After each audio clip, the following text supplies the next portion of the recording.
Hello, vinyl community. Yes. Coming to you in glorious black and white because smoke looks very nice in black and white. That's why the people in black and white movies were always smoking. And they didn't know better back then. Yes, but enough of black and white. Let's go back to color. Did that work? No. Let's go back to color. Okay. That looks about right. Anyway, yes. Hello, vinyl community.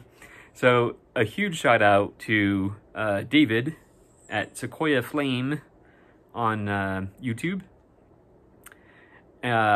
He a couple videos back, he showed an album, and just the way he described it, I was like, I have to have this album. I have to have it.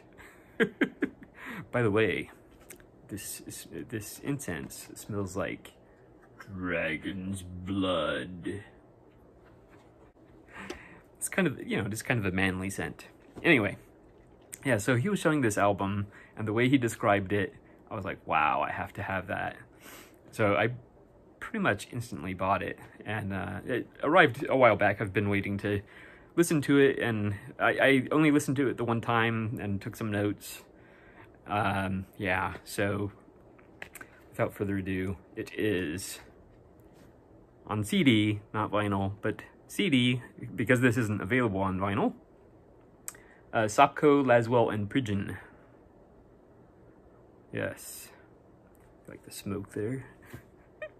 I should make this a regular thing in my videos. Although it's going right in my face.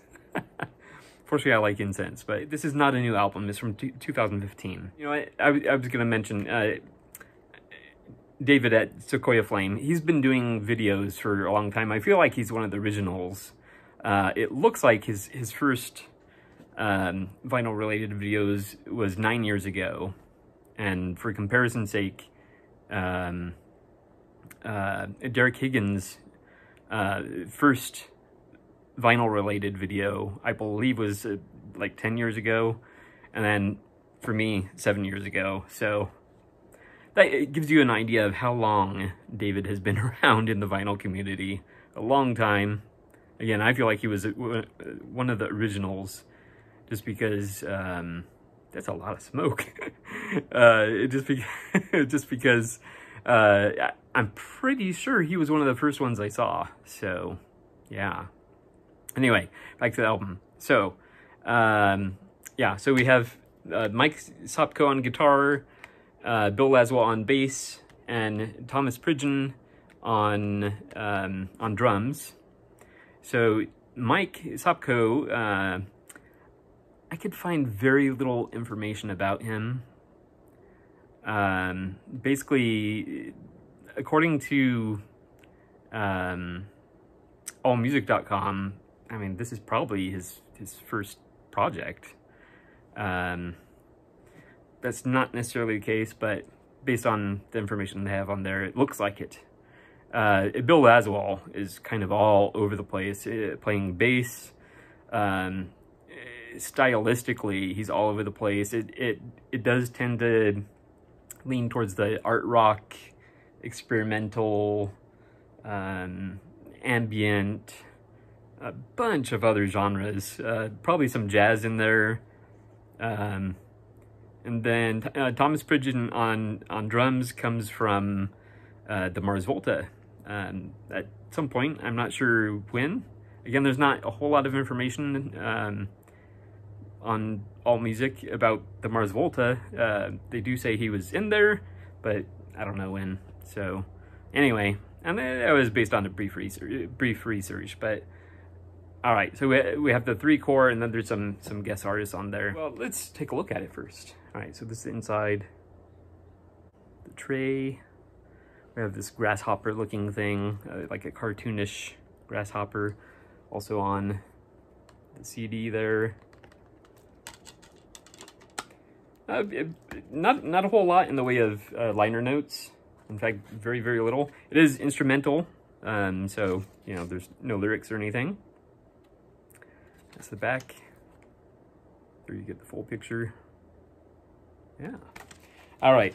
So the first track is MJ, which is totally experimental noise rock, very upbeat, and it actually reminds me a lot of Ron Anderson. And for those that don't know, Ron Anderson, his channel is it's not vinyl specific. He does a lot of other things, such as travel, music for his band, or bands. He's been in many projects, and then vinyl and cycling videos. So those are always fun to watch. And he's been, it looks like his first vinyl related video was 5 years ago, just for perspective. But this totally, the opening track especially, totally sounds like something in his realm of music, experimental noise rock, basically. Then we have the second track, Buddy Rich, and this one just wild drums with kind of a rolling rhythm. We have some screeching guitars and a bass that perhaps because of the reverb, it has a real drone effect. And this is another very upbeat song. So then on track 3, we have Detroit, and this one is much more mellow and spare even. It's still very experimental. We have some jazz guitar in there. Yeah, that's probably well, as far as I could tell, that was the first kind of taste of jazz on the album. Some free jazz style sax, and then a wailing guitar solo, and some really, really rumbling bass. Very, very good. Next up, track 4 is Daybreak. And this one was perhaps the wildest departure from the other tracks on the album. And very much like its name, Daybreak, it sounds like that. You have these quiet chimes, a chime-like sound, just kind of rising up and opening the track, and then it gets a little jazzy with some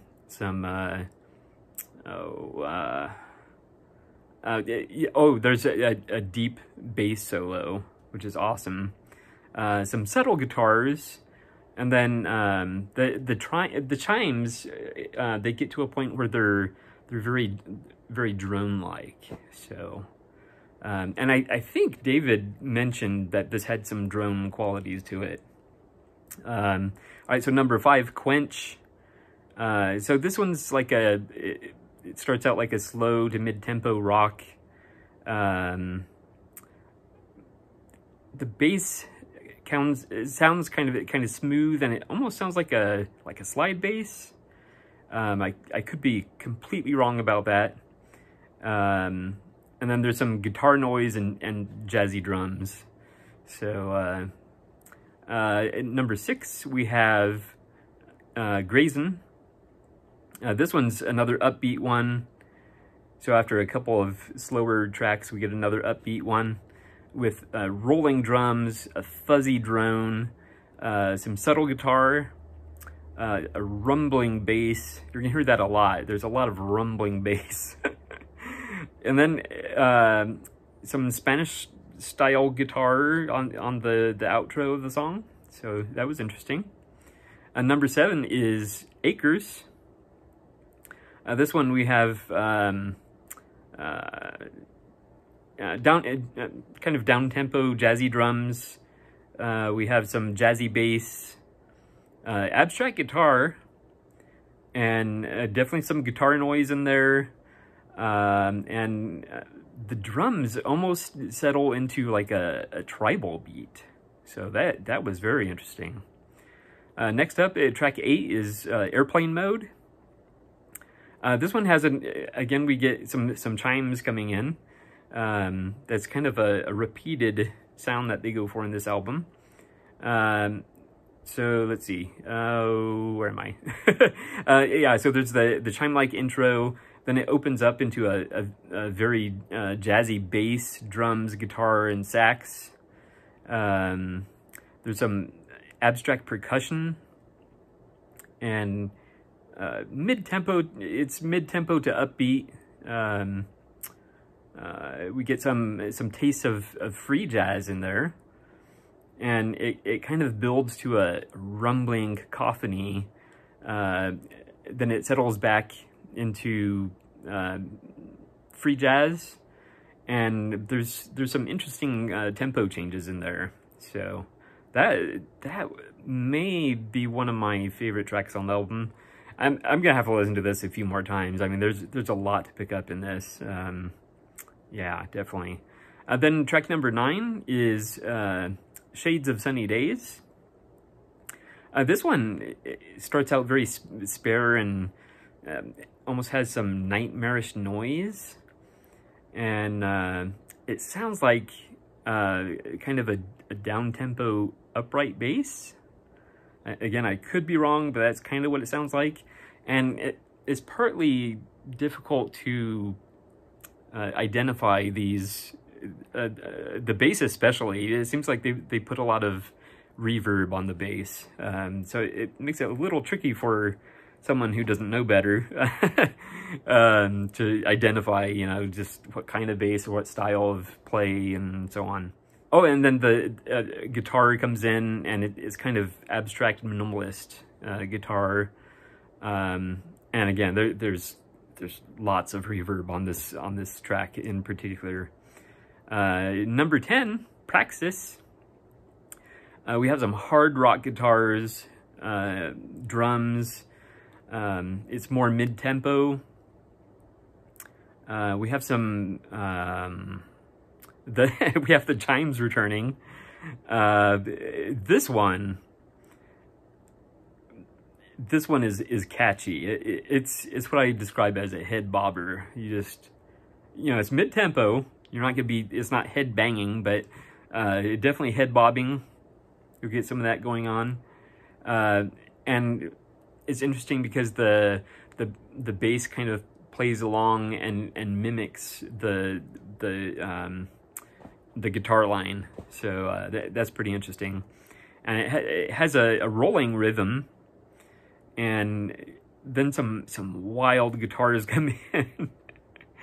And we get some of the guitar noise again. This is definitely like experimental noise rock with some jazz thrown in, to summarize. Then we get the rolling rhythm kind of persists. And then there's contrast between the repetitive rhythm and just the wild guitars just kind of going all over the place. And then we get the chimes in the outro of the track. And then number 11, the closing track, Ohio. It has almost a tribal rhythm. I think that's like the second track that has done that. There's those wild guitars again, some guitar noise. This is more slow mid-tempo, contrasted by the guitars. So kind of the groundwork of the track is very slow to mid-tempo, but then you have those wild guitars going all over the place. Oh, and then there's some mellow strumming that comes in with the wild guitars. So you have the mellow guitars kind of strumming, and you have the wild guitar going. Oh man. And then the wild guitars kind of disappear into like a drone, and so you have a little drone for a little while, and then and then they come back kind of in the form of some guitar noise and almost a little glitchy, like a glitchy sound. Yeah. Yeah. So again, there's lots of reverb on this album, and so as a result, on a lot of the tracks, the bass creates kind of a drone-like quality to many of the tracks, which is a good base for everything else that's going on. But you definitely don't get any, well, you get very little, if any, like snappy guitar. Yeah. So I loved it. I absolutely loved it. This is probably going on a little longer than I had intended, but I wrote a lot of notes, so I'm proud of myself. Even though I had to read it off the notes, but you know. Yeah, so I highly recommend this. Sopko, Laswell, Pridgen, and allmusic.com. I don't think they rated it. But they categorize it as pop, rock, and jazz. Two generic categories. Definitely leaning more towards the free jazz side. Yeah. Anyway, that's that. Available on CD. I highly recommend it. Thank you again, David, for recommending this. And I totally think that Ron Anderson, his channel, by the way, is My Lung Puppy. And also, I think Roger Coleman would really dig this as well. So I challenge the two of you to get this and listen to it. I think you both will love it. If you haven't heard it already, I wouldn't be surprised. And just for you know, because everyone else was included, Roger Coleman has basically been in the vinyl community for 6 years. So there you go. It makes me feel like I'm a little on the older side. But anyway, yeah. Anyway, we have some nice smoke going here. Shall we do an outro in black and white? Yeah? Yeah. Smoke in black and white. My wife is totally gonna be alarmed when she comes out and smells all this, but it was worth it. Anyway, yeah, I have my cold brew coffee here. Yeah, I hope everybody's well during these crazy times. Thank you so much for watching, and I will see you next time. Cheers.